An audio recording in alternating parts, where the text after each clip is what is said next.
It's your boy James to Stop Being Dirty. Stop easy to block.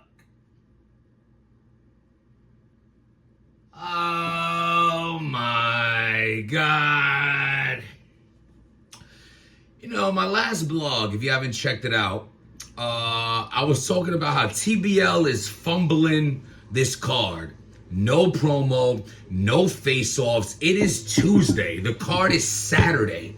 Do you know how many comments I seen of people not even knowing this card was coming up this weekend? Like I said, the lack of promotion from everyone on the card, especially eazy versus Twerk, and there's nothing going on. You have Rex and Snake Eyes. And listen, we spoke about it in the other blog. Please hit that subscribe button, that like button.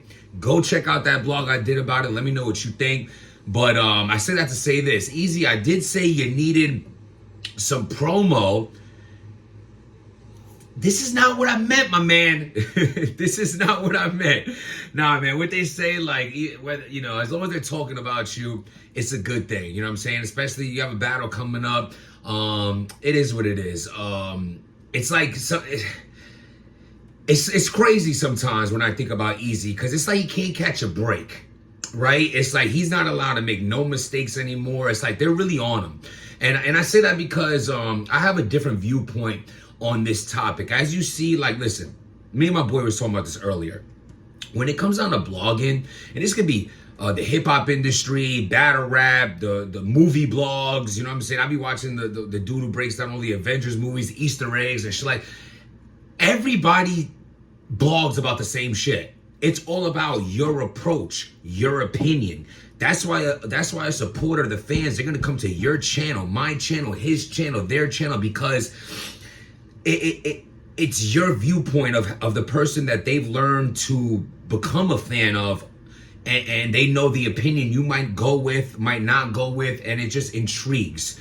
So I said that to say this, you know, I wanted to sit back and see a couple people speak about it, and like, it's funny because the one thing that I don't see anyone talking about, because I'm hearing the fans say, oh, eazy's soft, oh, eazy still got PTSD from that day, oh, eazy walked off and that was corny, and eazy's this and eazy's that. You know what I think? I think the other way this interview could have went was eazy punching son dead in his face. Homie, I don't mean no disrespect when I say this. Finish the blog. I want to give all different viewpoints of how I believe this interview could have went. And I want to start there. Because I just feel like, you know, it's always someone talking about what they would have did if they were there, if it was them. Let me break something down to you, because a lot of times I gotta wonder, where y'all grew up at? What morals and principles have y'all stood on? What lines of respect do you walk on? Well, what's going on where you don't see the level of disrespect of a person being like, hey, so you know that guy that ran down and knocked you out? Yeah, what's up with him? What? So I only say this, and this is not to come at the interviewer. This is to come at the reaction of people, no one saying, like, the only thing soft about eazy in this interview, if you want it not soft, it's not even soft. He did the right thing. You walk away from something that's not bringing you peace, it's crossing your boundaries. I say it in every blog. If it's causing you, that it's something that could cause destruction and bro, I'm out of there. I'm off this, fam. I'm off this. Because the only other way this goes is I'm popping off on you, because that's basically like saying, what's up with you and the guy that punched you in your face? What do you mean what's up with him? Like, you a funny guy? That's funny to you? And let me tell you, y'all seen my mishaps. You know what I'm saying?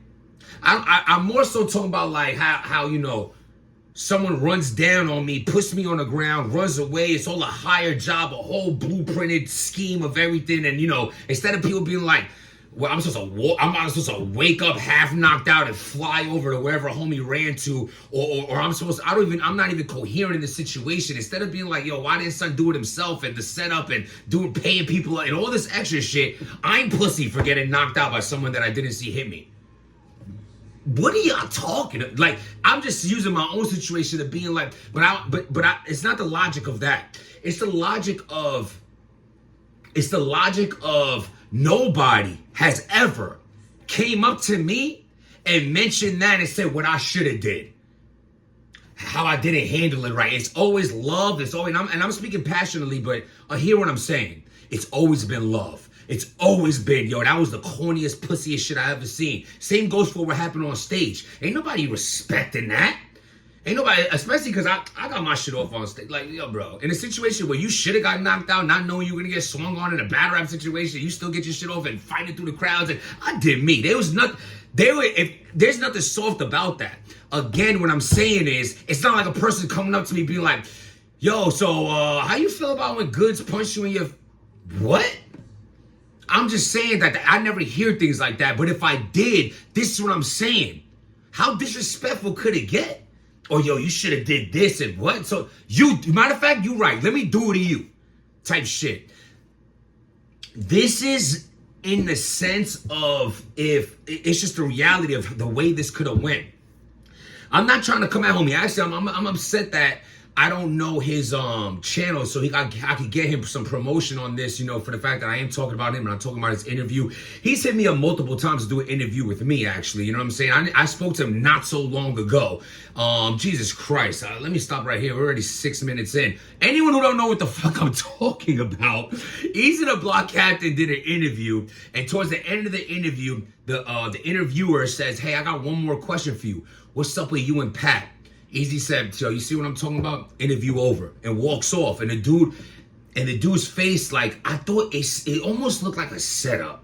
Like, yo, I'm gonna end the interview saying this, so like, you know what I'm saying, we can get some traction. A part of me feels like that, and that's why I speak so free of, you should have popped over, because I don't know if it was real or not. Like, I want to give all perspectives on this, but I do want to stand on the perspective of, people just weird, and you gotta accept that. And because people were saying, oh, Eazy soft for like the way he reacted to the question, when really, how would you have felt if he punched him in his face because of that question? Because in reality, if you break down the shit the way I just broke it down, I'm not going to repeat myself, that's what should have happened. But I don't know. He started the interview saying, yo, my motherfucking brother, Eazy the Block. Now, I don't know if he's one of those call everyone his bro brothers. You know, people be like big bro and big homie to people they don't even know. I'm not really on that time. So maybe he is. If he is, okay. But it looked like they knew each other. They looked like they cool. They went through the whole interview, and by coincidence, that's the last thing he asks him. It kind of looks like, yo, I'm going to just throw it in there. But also he goes, you could see the passion in his face at one point when Eazy's walking off. He's like, nah, y'all said don't mention the other thing. You ain't say mention this. Like, then, Eazy's like, yo, I'm off this eye, man. Well, let me get the microphone. You still got the mic. Like, that shit almost looked real there. So I don't know if he told Eazy beforehand, Eazy's like, yo, don't mention nothing with the pap shit, and he still did. Or is it like, yo, I'm just gonna mention it at the end to get traction towards this? You know what I'm saying? It could have been either way. But what I'm not gonna do is say Eazy soft for walking off when you're putting me in a situation that could go seriously left right now. It's like, I'm not even blaming the interviewer either. At the end of the day, he just did his job to just action. Now, if Eazy says before the interview, yo, do me a favor, bro, don't ask me nothing about that, and he still asks, well, then he rolled the dice on Eazy for not knowing how that could have went. Straight up. And that I'm not gonna say nothing more than that. You take from that what it sounds like. If I ask you, yo, do me a favor, we'll do this interview, but don't mention this, and you still mention it, you rolled the dice on anything that could have happened to you, and nothing did. If that was the case, that it wasn't a setup, that it wasn't something you just, you know, threw in there towards the end, I don't really know. But at the end of the day, and like, yeah, I did not doing homies interviews for no reason other than the fact that I'm just not doing interviews right now. You know, I've got hit up by a few people, you know what I'm saying, to come on their channel and shit like that. But right now, that's just not what I'm doing. I'm trying to focus just on my own peace, on my own growth of the channel, on my own personal growth, on my own journey. I'm just been very isolated between sobriety and a lot of other things going on in my life. Like I've just really been locked in on myself and, you know, creating the best me. And I feel like becoming the best me is coming from, you know, being with just me. You know, and like, again, I said it a few times, like, I don't want to, like, because I know how the internet is, like, you know, someone gonna hit me up like, yo, you think I should have got Listen, man, it is, I'm just giving an opinion because I was triggered. I must say I was triggered on like Eazy's this and Eazy's that. And I'm not trying to cape for Eazy, but what's right is right and what's wrong is wrong. I think the perspective of thinking that he walks off an interview because someone asks him something that triggers him to put him in a place that he no longer, that he doesn't want to think about, that he doesn't want to put on camera. It's like, you know what I'm saying? It's so disrespectful even to ask. And I'm pretty sure, you know, in the reality, if Eazy said not to ask that and he still asked that's a wild situation to me. And, walking off instead of popping off was the better thing to do, because I'm not promoting that violent shit. I'm not doing none of that, man. Listen, man, unless you put your hands on me or I have to or if I'm defending my loved ones, it'll be excuse me, it'll be a blessing to never get into another fight in my whole life. I've dished out and received enough pain. I'm making up for enough karma. I'm living a better life because of a shittier life that I lived prior. I made it out of the storm, and I'm starting to see sunshine in my life, and I truly mean that. And that came from setting boundaries in my life that I don't break or budge for anybody, and it's come from protecting my peace. And if anything doesn't bring me peace, then it's peace. Hit that like button, hit that subscribe button. Let me know what y'all think in the comments. Is I being dirty?